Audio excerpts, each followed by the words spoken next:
This podcast has been produced in partnership between Diverse Learners and the Workforce Disability Equality Standard team to explore the lived experiences of disabled staff working in the NHS. Hello, it's Kerry Pace here with the next episode of A Conversation With, where we talk to staff in the NHS who have disabilities.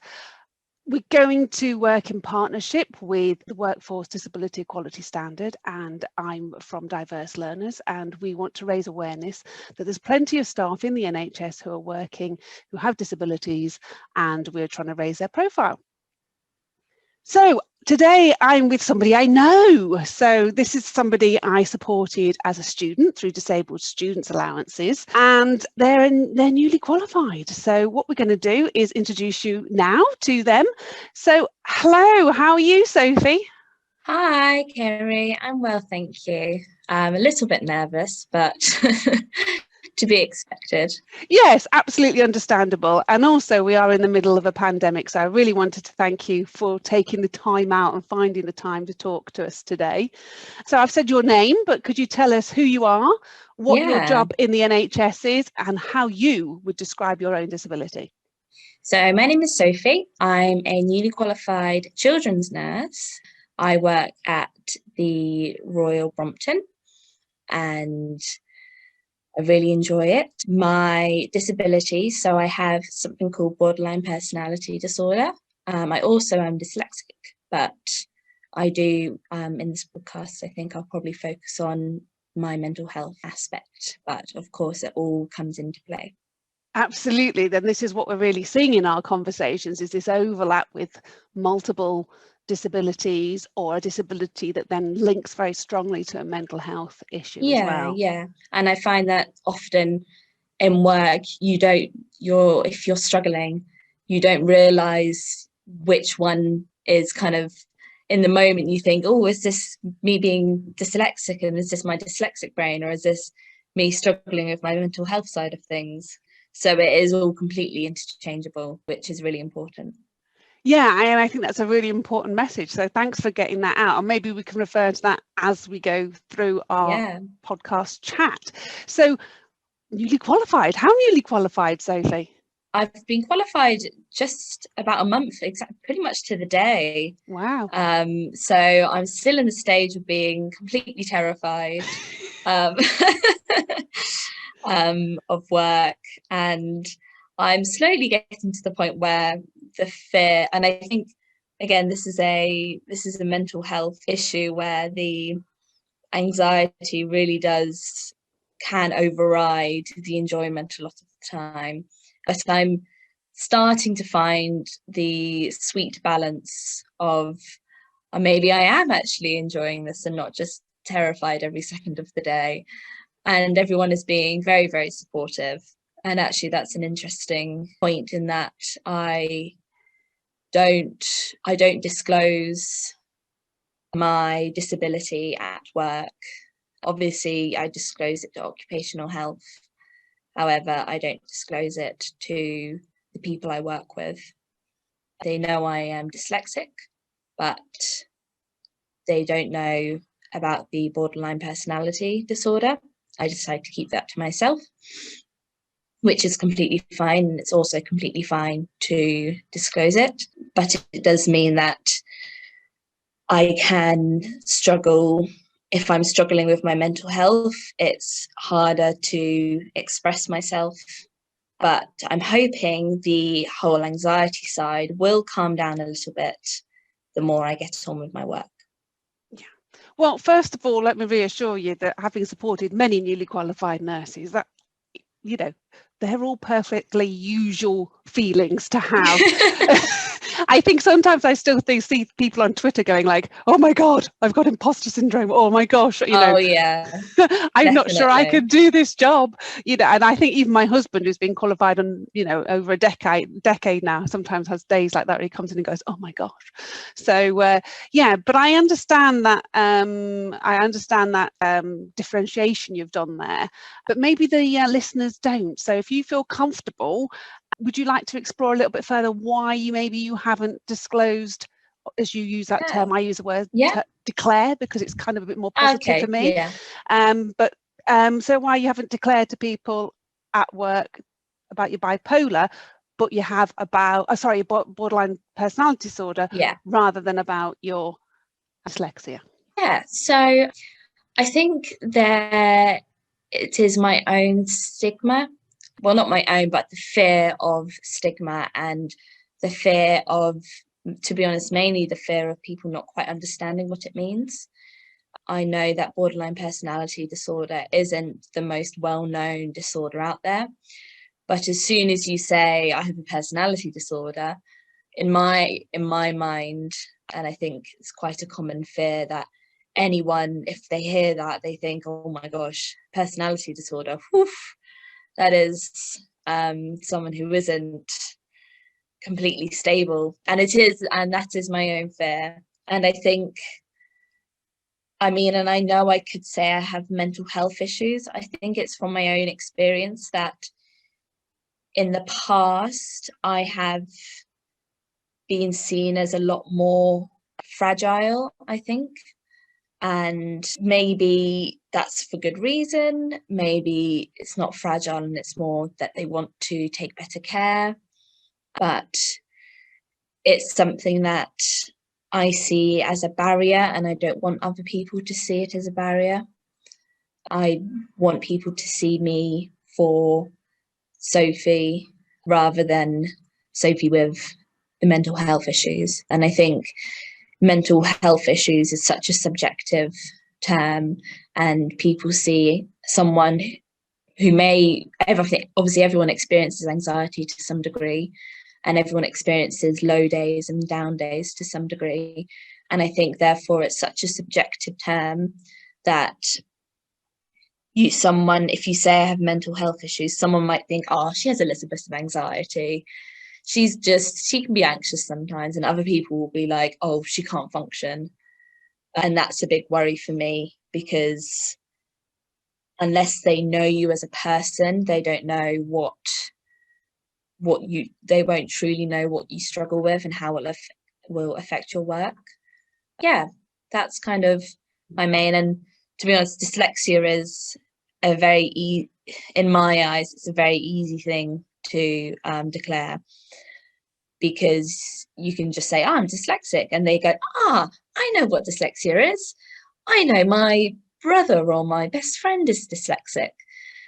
That's where you sometimes get a bit muddled up, and you can struggle with these things. There's so many things to help you. We can do this, and this.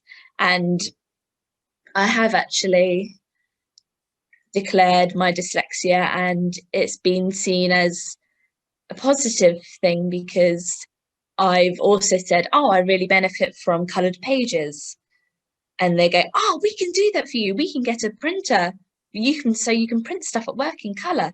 Easy, done. And that's been like, this is brilliant. It's been kind of taken really positively. But if you say, I struggle with mental health things, they go, okay. I don't know often people don't really know what to do with that. So that's the natural difference for me. And maybe at some point I will disclose it. But for now, I kind of like to see it as I want to just be seen as Sophie. Thank you, Sophie, for sharing that. So that kind of talks about, whether you've declared or disclosed at work. Some of our listeners might be surprised by that, particularly if they're not in the NHS themselves, thinking that maybe, and this is my experience as a professional who supports people in the NHS as well, that maybe there would be an expectation that there'd be a bit more knowledge and awareness, but you're saying there's better awareness about some disabilities than others. Yeah, I think so. And I think that's just reflects on general society awareness and society's stigma on mental health. And obviously in a perfect world, there wouldn't be any stigma on mental health issues, but you can see easily if you simply go on Twitter or simply go on any social media, people talk about the stigma to mental health issues. and it's not even like it's a negative stigma, it's just a unease because people don't know how to react. It's not like it's saying it's a bad thing or it's a negative thing, because it's absolutely not. And I think we have come far enough for people to acknowledge that it's not a bad thing, and that's basic information, but it's more of the unknown, and I think people don't know how to react to it. And just to make it clear, I have disclosed my mental health issues to occupational health, which I will absolutely say is very important in my eyes.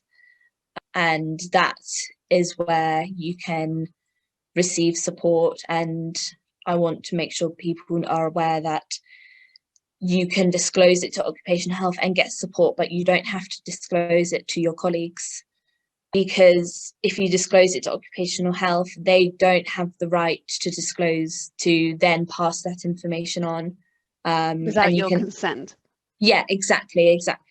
And I think, to me, that was the biggest saviour, so someone was aware, which I think is really important. And I did get support, and I still do, and I can. And for example, I am exempt from working night shifts, which is a huge help for me, because it's easy knowledge that night shifts can really mess up your body clock and then also your mental health, and I think it does for a lot of people. And so for me, taking out the night shifts was a big part of just taking care of myself.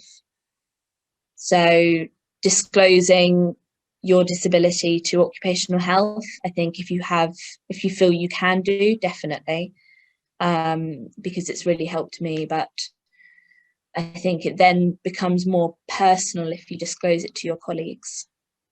Lovely, thank you. You've explained that really well. So one of the things you mentioned, or a couple of things you mentioned, were would be called reasonable adjustments under the Equality Act 2010. So is there any other reasonable adjustments they've given you? So you've talked about not working the night shift because of your borderline personality disorder, and I think that also applies to people who have epilepsy or diabetes, because it's that importance of having a routine and, you know, not putting yourself at undue risk. As you say, it messes people's bodies clocks up anyway, doing night shifts, unless you're constantly on night shifts, for example. So it's the change that is often the issue. So any other reasonable adjustments? You mentioned coloured paper as well for your dyslexia, because I want to talk about what reasonable adjustments are for the listeners out there. So the reasonable adjustments, just to kind of describe what they could be, they're anything that can help you with getting your job done well, essentially, in basic terms. So not doing night shifts helps me because, like you said, Kerry, it means that I don't have to go through the shift in body clock patterns. And some people absolutely love night shifts and they really don't mind the shift in body clock, but I'm aware that I just have to be so careful with what I do to my body. And because it can, especially with borderline personality disorder, any sort of change or how can I describe it? Any sort of instability in anything will affect your mental health. So you have to basically keep everything, level, stable. And that's really important to make sure you're not putting yourself at risk of any unstable emotions or any worries or any anxieties or any low days. And it doesn't get rid of, obviously it doesn't take away your mental health issues, and it doesn't help it completely, because nothing can completely help it because it changes every day. But not doing night shifts really just is a factor that can just do a little bit to make sure that you can keep a stable mind and a stable well-being. I think that's come through, sorry to interrupt, but I think that's come through very clearly in a lot of the podcasts that we've done in this series, is that routine is really important, Yeah. and having specific expectations and knowing your reasonable adjustments are going to be in place, because they ensure that you're not disadvantaged at work. They might be a piece of equipment or a piece of software. There might be some human support in there as well. So often they're provided through schemes like Access to Work. Have you ever heard of Access to Work, Sophie? Yes, I have. And the concept of it, I would rate very, very highly. However, unfortunately, I have had a few difficulties with them in getting hold of them. So I have had an assessment, and however, I've only had an assessment through my dyslexia. They haven't assessed me via my mental health issues, which I'm not completely unsure. I'm not completely sure about why. I think maybe I don't. Can I offer a suggestion? Yeah. Often there's, when it's a mental health issue as well, that's a different organisation. Well, not a different organisation, but it's tendered out to an organisation with the mental health Yeah. needs. So some people, not all people, some people almost have like two assessments, one for their mental health need Yeah. and one for their dyslexia or Okay. their osteoporosis or a Yeah. different disability. So that might be one of the reasons. Okay. Another reason why they might be really delayed at the moment is because of the pandemic. So I get access to work myself, and a lot of my clients are also getting access to work, and it's taking them quite a long time at the moment to respond. Now, I know they're prioritising people in the NHS at the moment and people who are shielding. There's a slightly different route for those. So usually it takes about 3 weeks to get through the first application form process, and then about 5 days and you'll have your assessment, which is really speedy compared to things like you've been through the disabled students allowances, which is a support for when you're studying at university or in higher education. So that's one of the things that's been the issue, and it can be quite tricky to navigate if you haven't got some support in the workplace or somebody who's knowledgeable about the process. So have you heard of the Workforce Disability Equality Standard? I think I've probably heard of it through you. However, I'm not fully aware of it at the top of my head because I struggle with memory and Well, yeah, so what WEDS are trying to do, so that's kind of like how they're so Workforce W, Disability D, Equality E, S standard, WEDS, is actually working in a similar way to RES, which was the Workforce Race Equality Standard, which is more established. And they're producing some guidelines for trusts to be more inclusive. And one of the ways in which your trust has been is inclusive was printing the coloured paper out and giving you night shifts, which was in negotiation with occupational health rather than through the Access to Work. So they were taking a proactive approach, and they are looking very much about having these sort of conversations. And also there are 10 standards that their trusts now have to address, and they also have to publish an action plan on how they're going to meet those 10 standards as well. So we're working in partnership with them to raise awareness, like you're trying to raise awareness of borderline personality disorder. So how would you, based on your insights and experiences, how would you offer to people who have disabilities and managers, for example, in the NHS, for greater inclusiveness and removing barriers in the workplace? Well, that's a difficult question, because in the basics is removing any of the personal opinions and possible stigma, because often it can start, you could say exclusive. It's what the opposite of inclusive, exclusive. Yes, excluding, yeah. Excluding, yeah. Starts off because you have an opinion of something in your mind and you're not open to anything else. And secondly, so really just listening to each person individually rather than kind of having an expectation of the general disability. So really trying to understand why it affects a person in particular, and what you can do for them rather than what you can do in general. And I think a big thing for me with mental health issues is someone checking in. And I think that's really, really important, because if you're not checking in, then it kind of suggests that you don't fully, it could suggest that you don't fully understand what's going on for them. However, obviously I'm aware that people are very, very busy and it can be very hard to check in. But again, at the same time, it is also important for the workers to feel heard and feel listened to and well supported. So for me, someone checking in on how I'm doing and what they can do to help is really important. And luckily I have,